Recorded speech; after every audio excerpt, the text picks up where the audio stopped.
Wow, choosing the right EMTB. What a monumentally difficult task that is. Certainly by wandering around Garda and all the options available just illustrates just how difficult it is. So in this video, I'm going to be using the Bosch motor and examples of bikes with the Bosch motor to talk about the kind of details that you need to think about when you're coming to buy your EMTB. Such things as the battery, the geometry, the material, the display. I mean, there is a lot to think about, folks. We've been fortunate enough to have ridden the Bosch CX motor in many parts of the world, and in the new smart system are able to offer bikes with great range due to the 750 watt-hour battery, many options of displays and controls, and of course an excellent backup service. Back at the festival, my first thoughts are on wheel size, and range. Okay, this little corner of cube actually encapsulates so many things that you need to think about when looking at your Bosch motored bike. What we've got here is an example of trail, which is 120, 130. Behind me, all mountain, 140, 150, and here Enduro at 160, 170. So much to talk about. Shall we start off with maybe the forks, possibly? Because we've got a 35mm fork, 36mm fork, and a 38mm fork. So what's up front there? You know, the capability of this bike varies massively between all these bikes.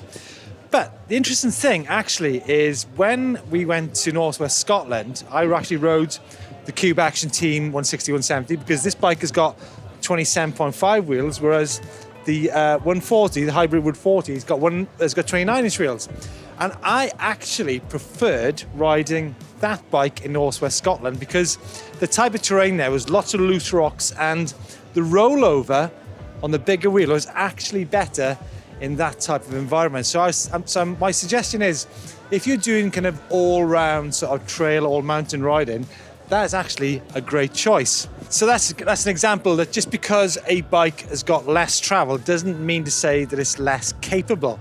But what I will say is when you move to the 160, 170 bikes, when you get into really serious rock and route, that bike will be able to hammer that a little bit harder than, say, the 140 bike with the 29-inch wheels. Not that wheels matter, it's all about just, you know, the limits to what a bike and yourself is capable of. Now, there are a few brands at Garda that were not present, or we simply didn't get a chance to go and see them. The new Uno bike from Barcelona at 170, 160mm travel is certainly one that we'd love to ride at some point, and also is one of the longer travel bikes, but not one of the cheapest. But of course, there are other options.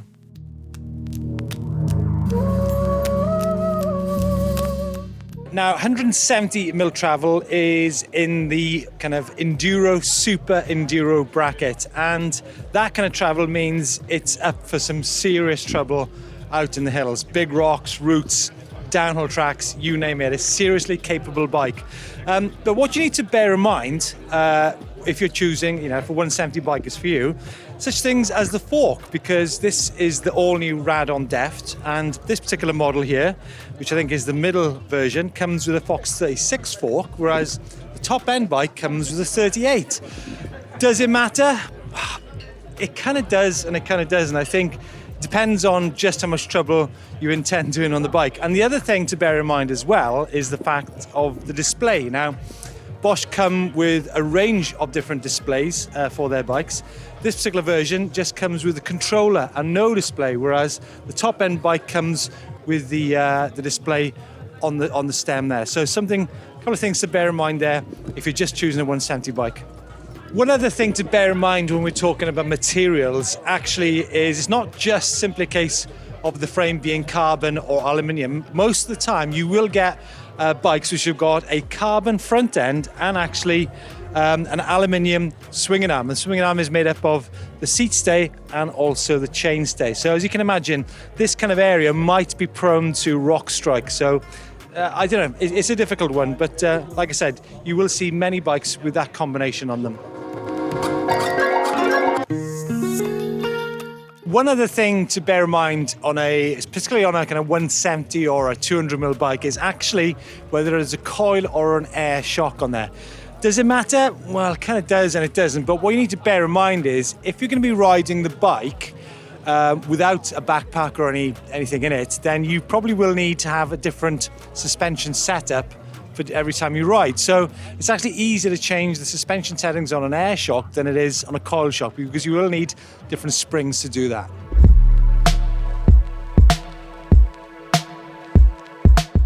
It's questionable, of course, whether you do in fact need so much travel, and many people seem to think that the Trek rail at 160mm travel is just right.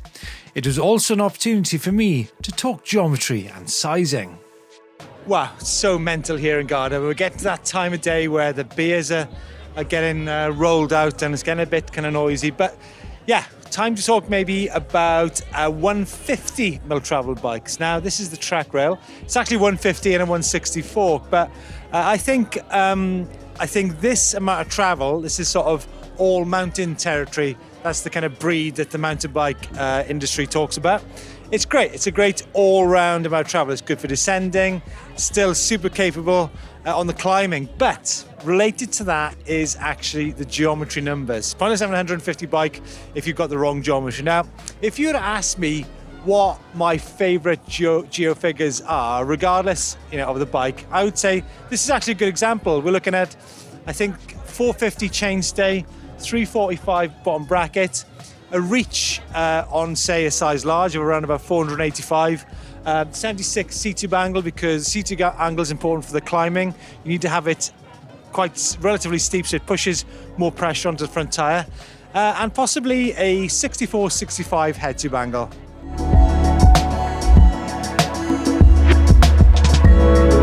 One of the most important things to think about is suspension travel, and whilst hardtails are great entry-level bikes, a good mid-travel bike of around 150-160mm is a great option. Such bikes will allow you to ride a range of trails from forest tracks to mountain adventures, give you comfort, control and confidence. Here then are some of our top tips. The Scott Patron, a beautifully integrated bike with special features such as suspension lockout. If you want tech, this is certainly a bike to check out.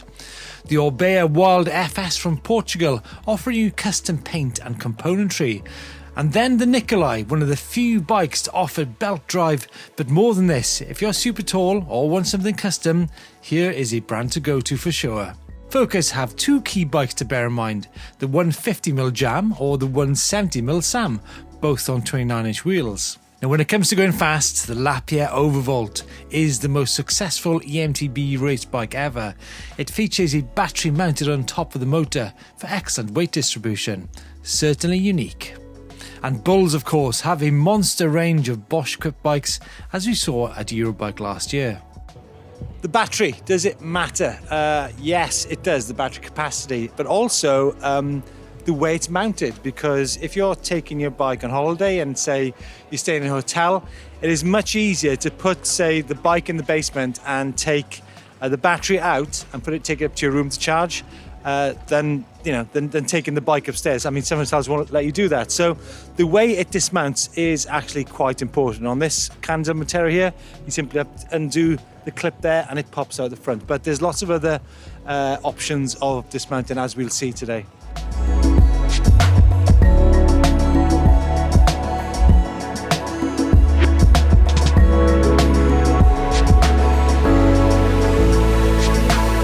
Okay, one of the big topics of e-mountain bikes is, of course, the battery. And does it matter? Well, yes, it does.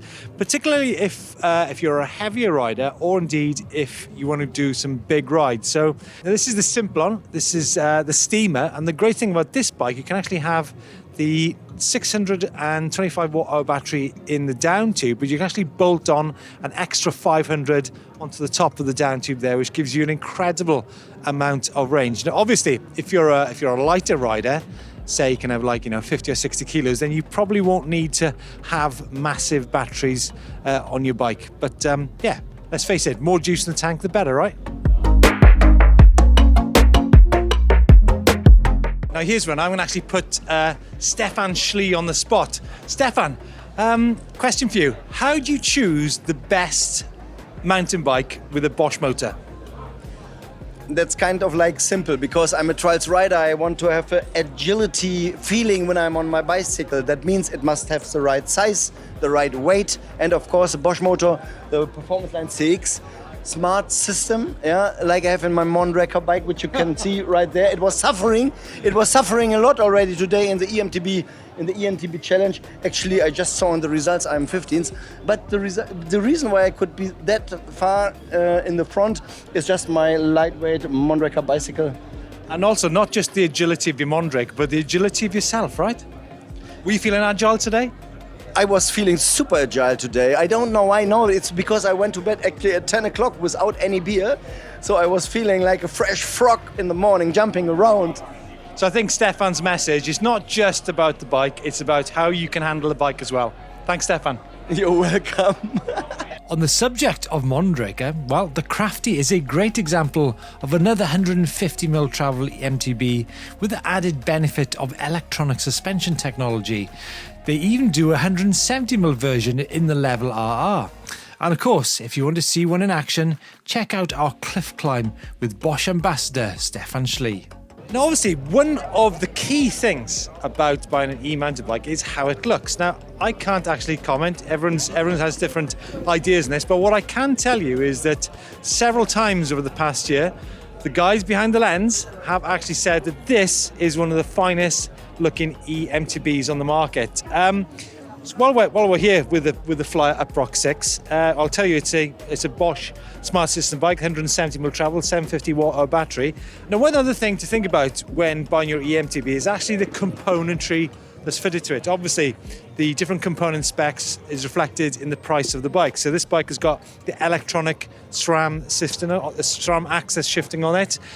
We've got some e-mounted bike specific parts in terms of like the seat, and rotors is a really important part of an e-mounted bike as well. This bike has got 220 Magura rotors on there. So if you've got a 170mm travel bike like that, anchoring up is key.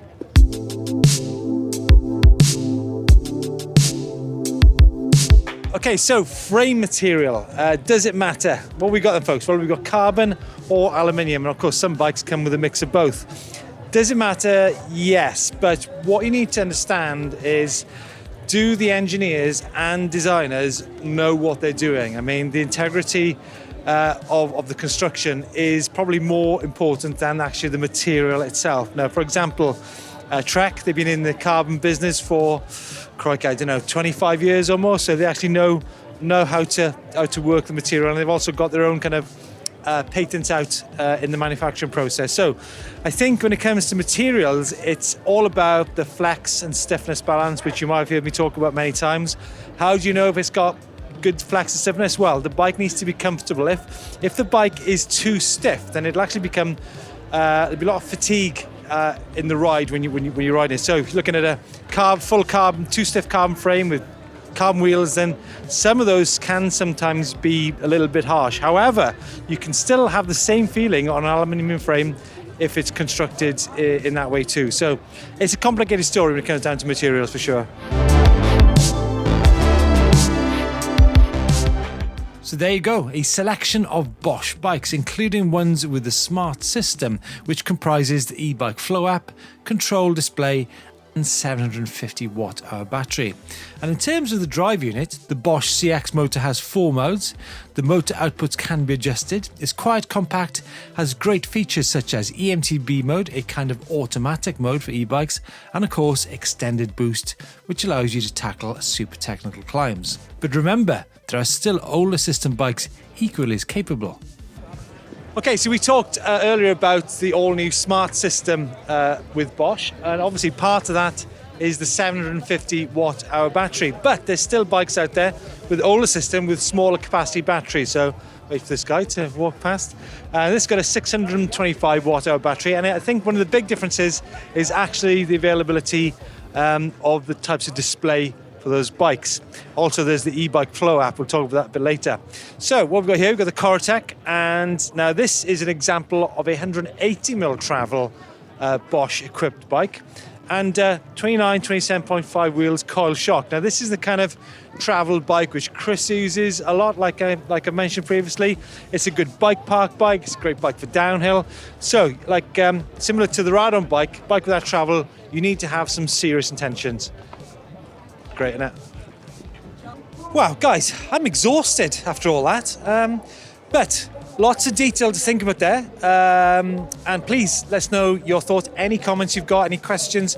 Please get involved in the comments down below. But one thing is for sure, and that is, if you want to try different bikes, then a festival such as Garda or maybe Brixton or Rock d'Azur is a fantastic place to get that right in your head, whether it be wheel size, travel, geometry, battery, you name it. This is the kind of place to work all those questions out. So yeah, thanks for joining us. Please subscribe to EMBN for lots of other e-mountain bike content, whether it be maintenance or travel or racing, all there on the channel. So give us a thumbs up if you like this video, and we'll see you next time.